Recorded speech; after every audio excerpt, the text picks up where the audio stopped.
Ya, asuransi ini sebagaimana produk yang lain, al-aslu fil muamalat wal adat al-hil wal ibahah. Nah, ini kaidahnya ya. Semua akad-akad itu asalnya mubah dan boleh sampai secara terbukti dia mengandung keharaman seperti adanya riba, adanya gharar, adanya kezaliman. Nah, asuransi yang konvensional yang mungkin masyarakat selama ini mengenal skema asuransi reguler ya yang ada di pasaran, mengapa itu dihukumi riba dan mengapa itu dihukumi gharar?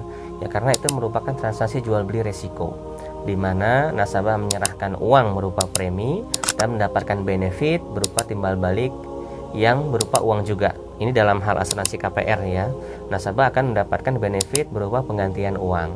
Nah, transaksi antara uang yang bertukar dengan benefit berupa uang inilah yang dinamakan dengan riba.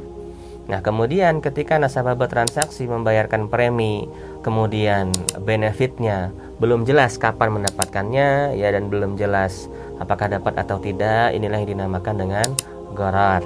Nah, adapun asuransi yang ada di lembaga keuangan syariah ya, maka bank syariah menggunakan vendor asuransi yang berkesesuaian dengan syariah, di mana asuransi syariah ini secara legal dan secara undang-undang dijamin bahwasanya skema ini tidak mengandung riba. Nah, bagaimana skema asuransi pada KPR yang tidak mengandung riba?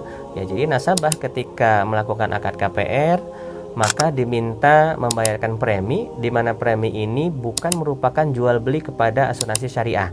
Ya, bukan skema jual beli. Yang dilakukan adalah skema sharing of risk, di mana nasabah, sesama nasabah KPR yang banyak ini, mereka mengumpulkan premi dan akan dimasukkan ke yang namanya rekening dana tabarruk atau rekening sosial.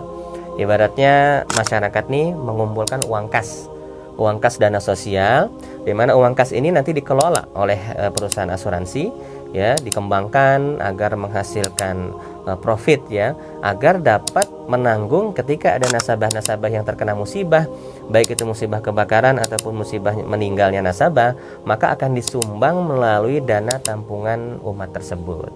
Jadi kenapa riba di asuransi syariah itu hilang? Karena tidak ada transaksi antara nasabah dengan perusahaan asuransi. Jadi perusahaan asuransi hanya sebagai pengelola dana umat, di mana ketika nasabah meninggal akan mendapatkan penggantian klaim bukan dari perusahaan asuransi, tapi dari mana? Dari rekening dana umat tersebut, dari rekening dana sosial. Sehingga sangat berbeda ya dengan asuransi konvensional, di mana asuransi konvensional ketika nasabah meninggal maka yang mengganti siapa? Yang mengganti adalah perusahaan asuransi syariah, sehingga itulah mengandung riba dan mengandung gharar. Rumah Halal Indonesia, solusi halalkan rumah impian.